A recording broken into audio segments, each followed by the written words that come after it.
তুমি বুড়ি মানুষ, তোমার গায়ে যত শক্তি আছে সমস্ত শক্তি দিয়ে আমারে পিটাও, আমারে মারো, মারতে মারতে আমাকে বাড়ি থেকে তুমি বের করে দাও। তোমার বাড়ি শুদ্ধ তাম দুনিয়া ছেড়ে দিতে পারি, আল্লাহর নবীর কদম মোবারক ছেড়ে দিতে পারি না। রাসূল করিম সাল্লাল্লাহু আলাইহি ওয়াসাল্লাম হযরত আলীকে ডাকলেন, আলী গো, চুক্তিপত্রে যেখানে আমার নাম মুহাম্মদুর রাসূলুল্লাহ লেখা আছে, আমার নামের সামনে থেকে রাসূলুল্লাহ নামটা বাদ দিয়ে দাও, মুহাম্মদ বিন আব্দুল্লাহ লেখো। হযরত আলী বলছেন, ইয়া রাসূলুল্লাহ, সারা জীবন আপনার গোলামি করেছি, যা বলেছেন তাই শুনেছি, জীবনটাও আপনার জন্য দেওয়ার জন্য প্রস্তুত আছি, ভবিষ্যতেও যত কথা বলবেন সব মাথা পেতে মেনে নেব, কিন্তু আজকের এই হুকুম আমার পক্ষে মানা সম্ভব হবে না। আমি আলীর পক্ষে কিছুতেই সম্ভব নয় যে আল্লাহর নবীর নামের সামনে থেকে মুহাম্মদুর রাসূলুল্লাহ আমি কেটে দেব। রাসূলুল্লাহ শব্দ আমি কাটতে পারবো না, এটা আমার পক্ষে সম্ভব নয়। নবীজি বললেন, আলী, কোন জায়গায় রাসূলুল্লাহ লেখা আমারে দেখো, আমি কেটে দিই। আমার বন্ধুগণ, নাম লিখতে জানেন না, সই করতে পারেন না, পড়তে জানেন না, তিনি বলতেছেন, ইন্নামা বুইসতু মুআল্লিমান, আমি পৃথিবীতে প্রেরিত হয়েছি শুধুমাত্র শিক্ষক হিসেবে দুনিয়ায় এসেছি। সুবহানাল্লাহ।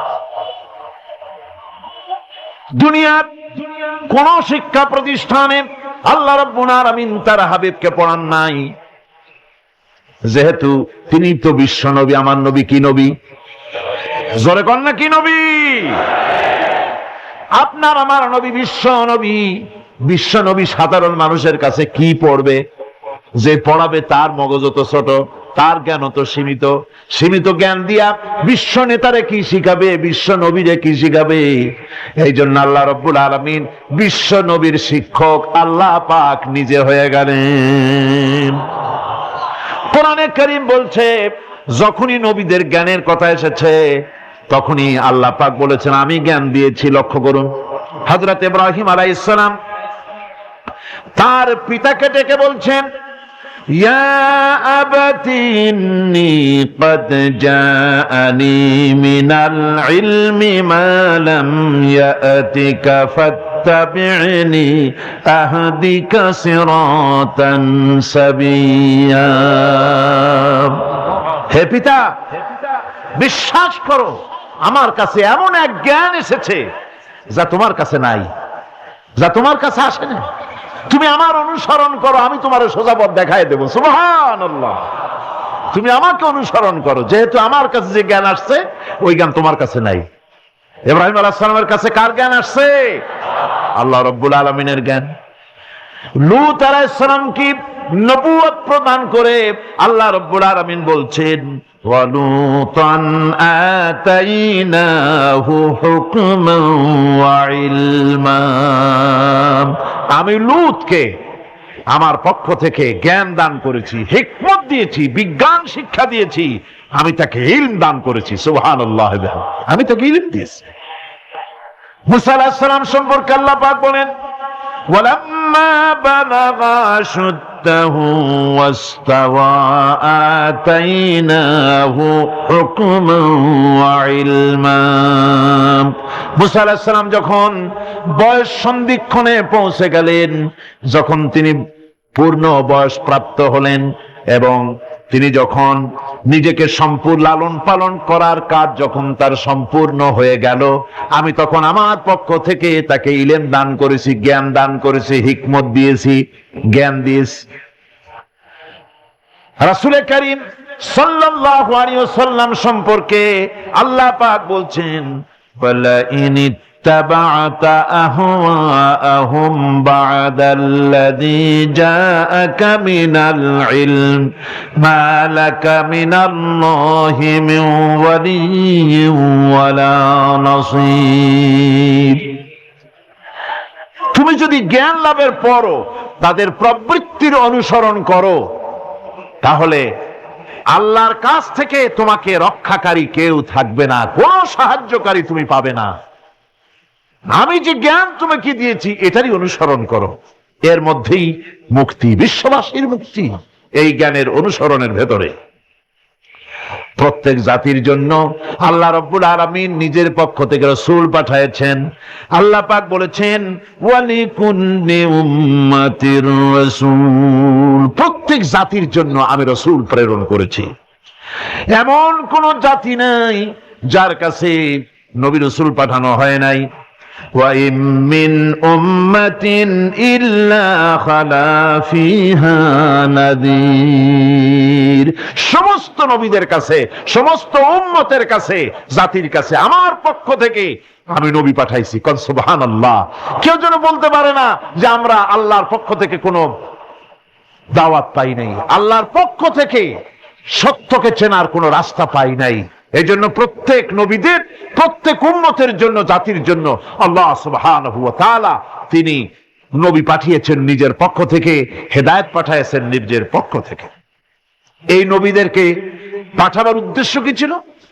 কোরআনে কারিমে আল্লাহ পাক বলেন, আমাদের নবীকে আল্লাহ পাক ডেকে বলছেন আলিফ লাম রা কিতাবুন আনজালনাহু ইলাইকা লিতুখরিজান নাসা মিনাজ যুলুমাতি ইলান নূর।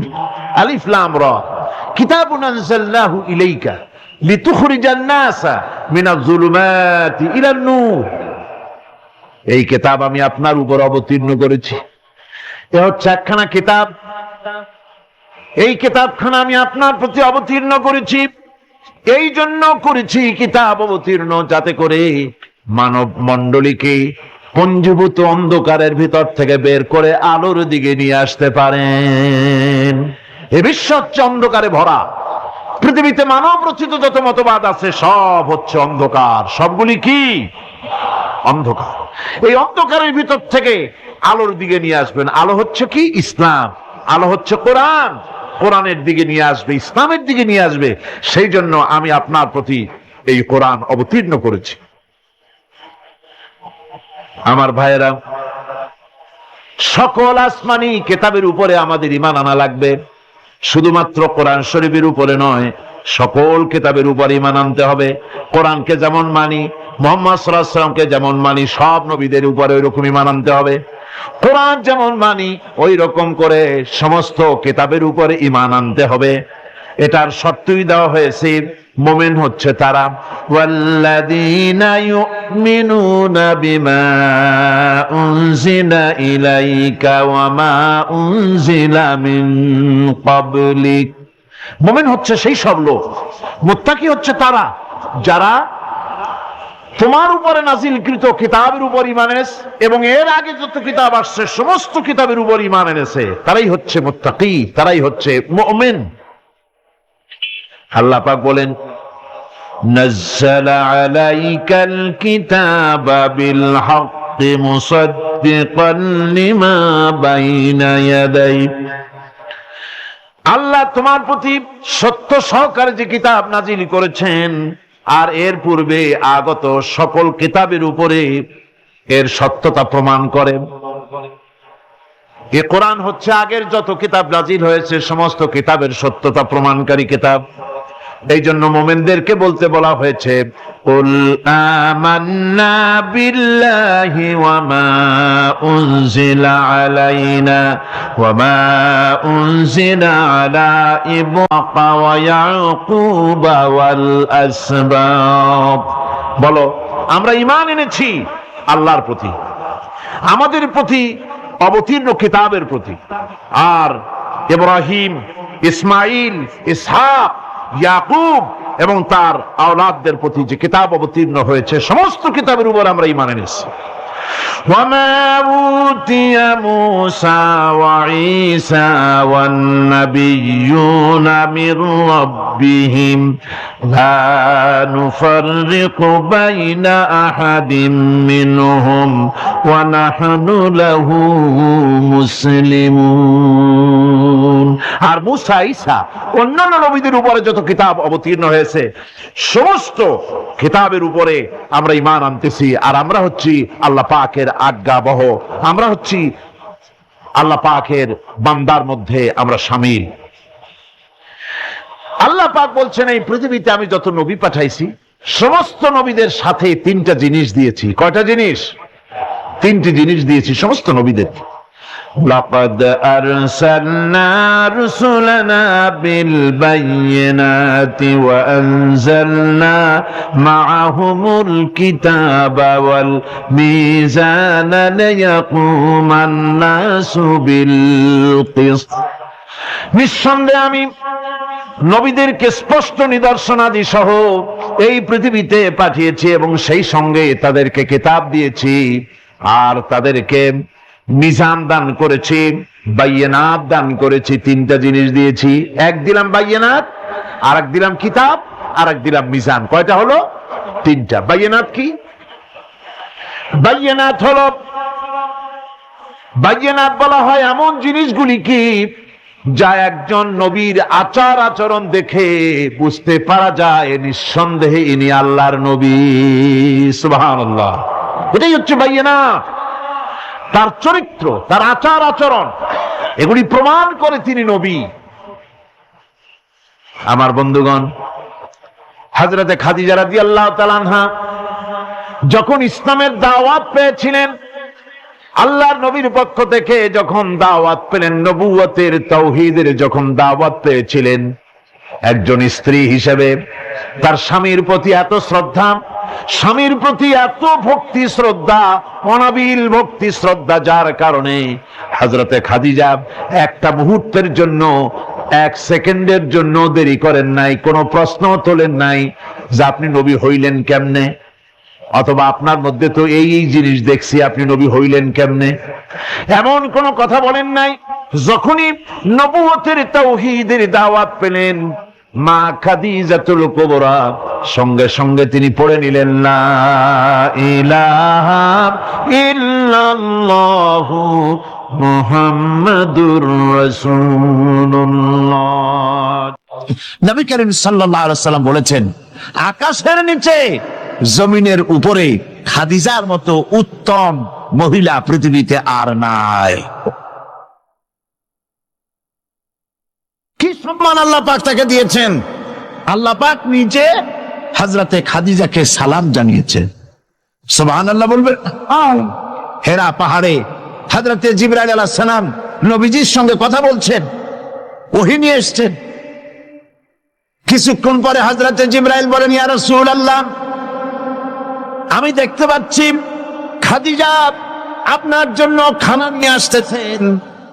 খাদিজা যখন আপনার কাছে পৌঁছে যাবে, আপনি খাদিজাকে বলবেন, আল্লাহ রাব্বুল আলামিন আজ আমি আসার সময় আমার মাধ্যমে খাদিজাকে সালাম জানিয়েছেন।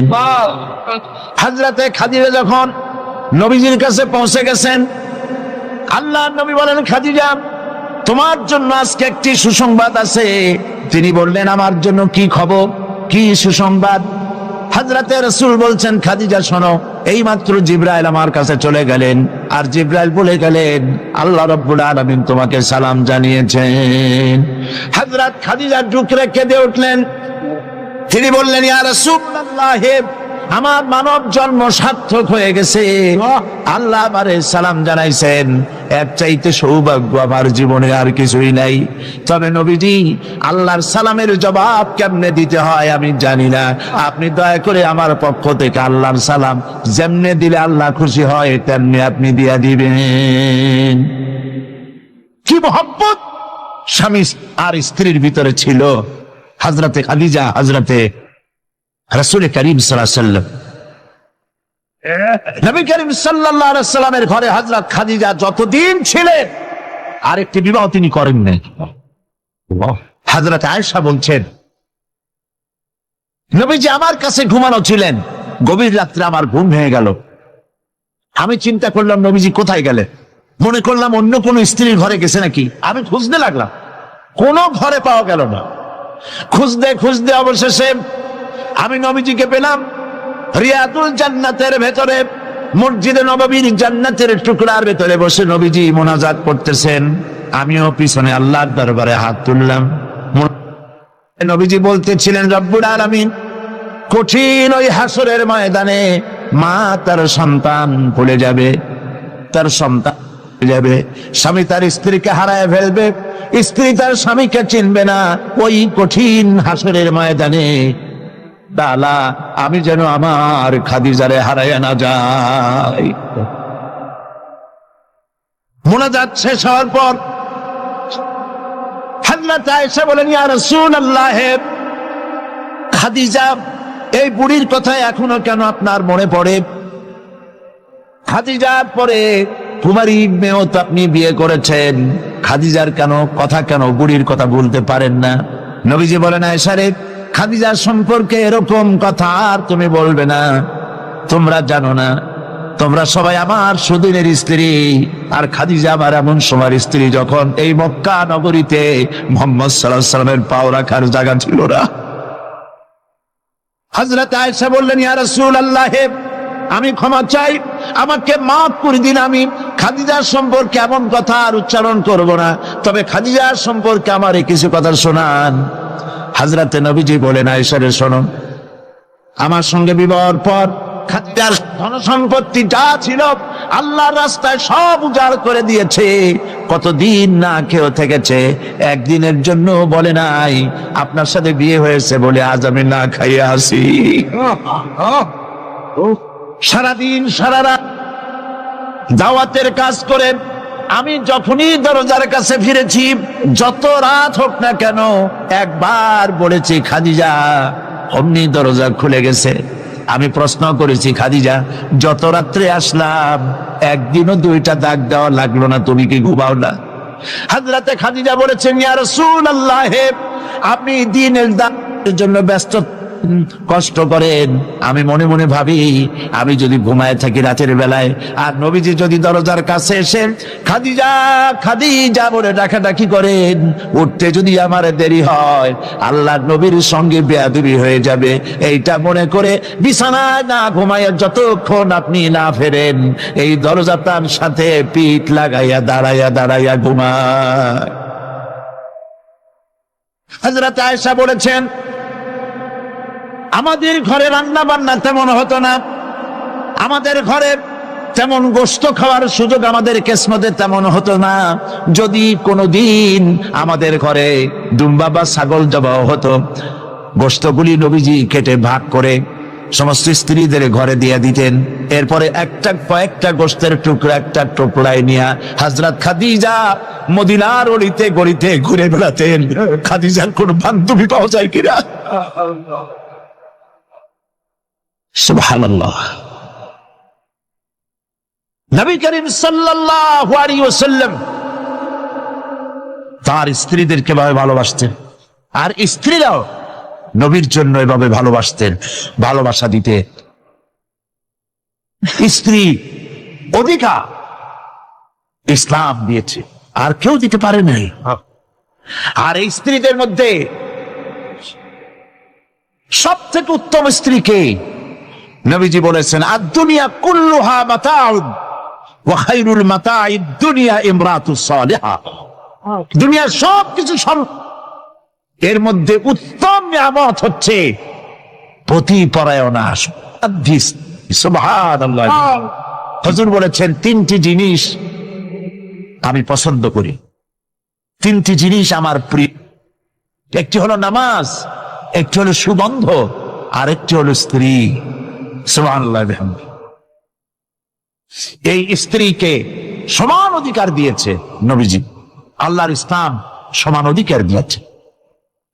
নারীর অর্থনৈতিক অধিকার প্রতিষ্ঠিত করেছে ইসলাম, তাকে অর্থনৈতিক অধিকার দিয়েছে, মহারানার ব্যবস্থা করেছে। কোরআন বলছে, ফাতুহুন্না উজুরাহুন্না ফারিদা, খরচ রূপী দায়িত্ব হিসাবে স্ত্রীর মহারানার টাকা আদায় করে দাও। বহু মুসলমান আছে মহারানার টাকা আদায় করে না, বরং আজকাল তো নতুন সিস্টেম চালু হয়েছে মানুষকে শোনাবার জন্য। বিবাহের মজলিসে বলা হয়, অমুকের মেয়ে অমুকের ছেলে বিয়ের মহারানা কত? 5,55,555 পয়সা। সামনে একটা টাকা বা পয়সা জিরো থাকতে পারবে না, একটা নিয়ম নীতি করে নিচ্ছে। এই টাকাগুলি মহারানার টাকা সঠিকভাবে আদায় করা হয় না অনেক ক্ষেত্রে, একথা ঠিক কিনা? বরং উল্টো করে মহারানা আদায় করা হয় মেয়ে পক্ষের কাছ থেকে, কন্যা পক্ষের কাছ থেকে। এইটাকে কি বলা হয়? এইটাকে কি বলা হয়?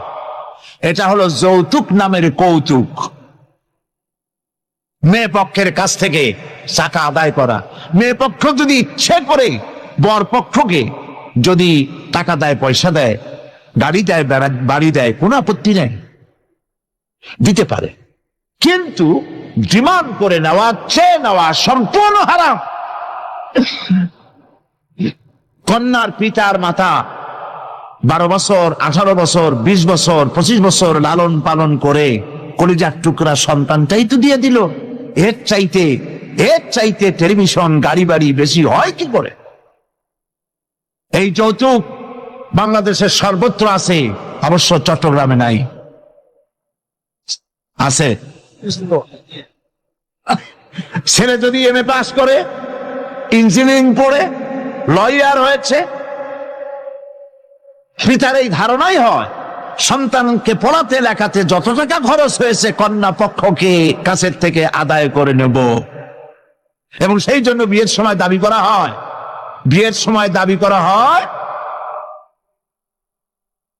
50 লক্ষ টাকা দিতে হবে, গুলশানে 3টা বাড়ি দিতে হবে, মঙ্গল গ্রহে অফিস বানায় দিতে হবে।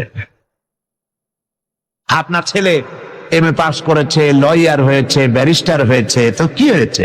আপনি কেন নির্যাতন কন্যা পক্ষকে? জায়েজ নাই, হারাম।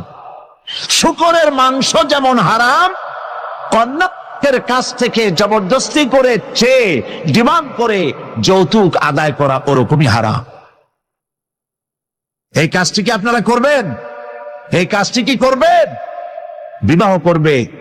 বিবাহ করাবেন ছেলেকে ভালোবাসা দিয়ে, টাকা দিয়ে, পয়সা দিয়ে বিবাহ করায়া মেয়ে একটা ঘরে নিয়ে আসবেন, কন্যা পক্ষের উপরে চাপ সৃষ্টি করবেন না। তো নারীকে মহারণা দেওয়ার ব্যবস্থা ইসলাম করেছে। কে ব্যবস্থা করেছে বলেন? ইসলাম করেছে। এবার আরো দেখুন আল্লাহ পাক কি বলছে।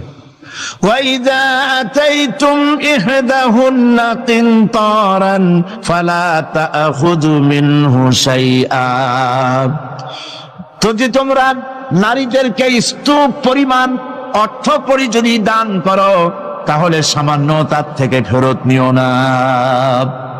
চান নারীদের কাছে কিছু পুঁজি থাকুক, টাকা পয়সা থাকুক, আল্লাহ এটা চান।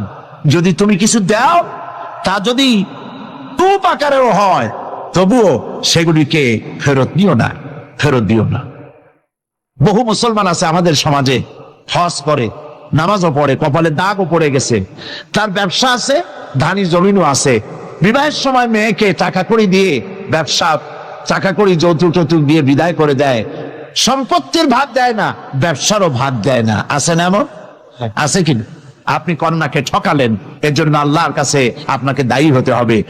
মেয়েদেরকে অর্থনৈতিক অধিকার আল্লাহ এভাবে প্রতিষ্ঠিত করেছেন, সে মহিলাদেরকে অর্থনৈতিক দিক থেকে তাদেরকে নির্যাতন করা যাবে না। এবার মেয়েদেরকে শিক্ষার অধিকার দেওয়া হয়েছে, কোনটা দেওয়া হয়নি? তারা বলছে, ইসলামের দুশ্মনেরা বলে নারীদেরকে ইসলাম ঠকাইছে। কোথা থেকে ঠকালো? কন্যা হিসেবে মর্যাদা দিল, বধূ হিসেবে মর্যাদা দিল, তারপরে অর্থনৈতিক সুযোগ করে দিল, এবার শিক্ষার অধিকারও প্রতিষ্ঠিত করল। হযরতে আয়েশা রাদিয়াল্লাহু তাআলা আনহা, তিনি শিক্ষয়িত্রী ছিলেন, হাজার হাজার সাহাবীর উস্তাদ ছিলেন। সুবহানাল্লাহ বলেন। হাদিসের উস্তাদ ছিলেন, তাফসীরের উস্তাদ ছিলেন, ফিকহের উস্তাদ ছিলেন। শিক্ষার অধিকার ইসলাম দিয়েছে নারীকে। নারীরা লেখাপড়া করতে পারবে, কোনো অসুবিধা নেই। এভাবে অধিকার শুধু অর্থনৈতিক নয়, লেখাপড়ার অধিকার দিল, তালাকের একটি অধিকার, এটি একটি গুরুত্বপূর্ণ বিষয়। তালাকের অধিকারটিও শুধুমাত্র পুরুষের না, এই তালাকের অধিকার নারীদেরকেও দেওয়া হয়েছে। কথা বুঝতে পেরেছেন? তালাকের অধিকার, বিবাহ বিচ্ছেদের অধিকার শুধু পুরুষের নয়, নারীকেও দেওয়া হয়েছে। পুরুষ যদি অকর্মণ্য হয়, যদি সে উন্মাদ হয়, জালিম হয়, নপুংসক হয়, তাহলে এই স্ত্রী কোর্টে তা প্রমাণ করে তার স্বামীকে পরিত্যাগ করে ইচ্ছে মতো স্বামী গ্রহণ করতে পারবে, ইসলাম সুযোগ দেয়। তালাক, কথায় কথায় তালাক দেওয়ার একটা রেওয়াজ আমাদের দেশে আছে। বাংলাদেশে যদি আল্লাহ কোনদিন দয়া করে ইসলামী রাষ্ট্র প্রতিষ্ঠিত করে দেন, তাহলে কথায় কথায় তালাক দেওয়ার এই প্রথাকে বন্ধ করে দেওয়া হবে। তরকারিতে লবণ কম হয়েছে, শুটকি মাছে ঝাল হইল কেন, এই সব কথা বলিয়া তালাক দেওয়া যাবে না। আর একসঙ্গে 3 তালাক দেওয়া তো যাবেই না। এক সাহাবী এসে নবী করিম সাল্লাল্লাহু আলাইহি ওয়াসাল্লামের কাছে খবর দিলেন যে একজন তার স্ত্রীকে একসাথে 3 তালাক দিয়েছে। নবী করিম সাল্লাল্লাহু আলাইহি ওয়াসাল্লাম এত গোসা হয়েছিলেন যে বসার থেকে দাঁত, তিনি বললেন, এই লোকটি তো আল্লাহ পাকের কোরআনের সাথে তামসা করেছে। তালাকের আল্লাহর কাছে 2টা হালাল সবচেয়ে জঘন্য, 2টি হালাল সব থেকে জঘন্য। একটা হলো ভিক্ষাবৃত্তি, আর একটা হলো তালাক। যখন তালাক দেওয়া হয় অন্যায় ভাবে, গোসায় আল্লাহর আরশ কাঁপতে থাকে। নাউজুবিল্লাহ বলে আপনি এভাবে তালাক দিতে পারবেন না। তালাক দেওয়ার নিয়ম হলো, যখন স্ত্রীর সাথে, লক্ষ্য করুন, স্ত্রীর সাথে বনিবনা হচ্ছে না, স্ত্রীর চরিত্র খারাপ, স্ত্রীর দাজ্জাল মার্কা, বনেই না, তো আল্লাহ পাক তখন বলেছেন উভয় পক্ষের আত্মীয় স্বজন নিয়ে মীমাংসা করার চেষ্টা করো, সালিসি করো। যদি মীমাংসায় না হলো, তাহলে 1 মাসে 1 তালাক দাও, বিছানা আলাদা করে দাও, এবং অপেক্ষা করো তার এই অবস্থা দেখে সে ফিরে আসে নাকি। যদি ফিরে আসে তো গ্রহণ করো, যদি ফিরে না এলো 2য় মাসে 2য় তালাক দাও। তাও যদি ফিরে না, তাহলে সে গিয়ে 3 তালাক একদম রেজি করে দাও, আর ফেরত হবে না। 3 তালাকে বায়না করে দাও, এই স্ত্রীকে আর গ্রহণ করা যাবে না। এখন আমাদের দেশে রাগের মাথায় একসাথে 3 তালাক দেওয়ার পর মনে মনে অনুশোচনা হয়, এতগুলো ছেলে পেলে নিয়ে করবো কি, কি সর্বনাশ হইল, রাগের মাথায় করলামটা কি। এখন এই বউ ফিরে পাওয়ার জন্য মস্তা তালাশ করে। তখন গ্রামের মুন্সি মৌলবী, এই জাতীয় 1 শ্রেণীর লোক আছে যারা কোরআন বোঝে না, হাদিস বোঝে না, তারা হিল্লা নামক একটা ঔষধ বের করছে। সেই ঔষধটা কি? তারা বলে যে এই স্ত্রীকে যদি আবার নিতে চাও, তাহলে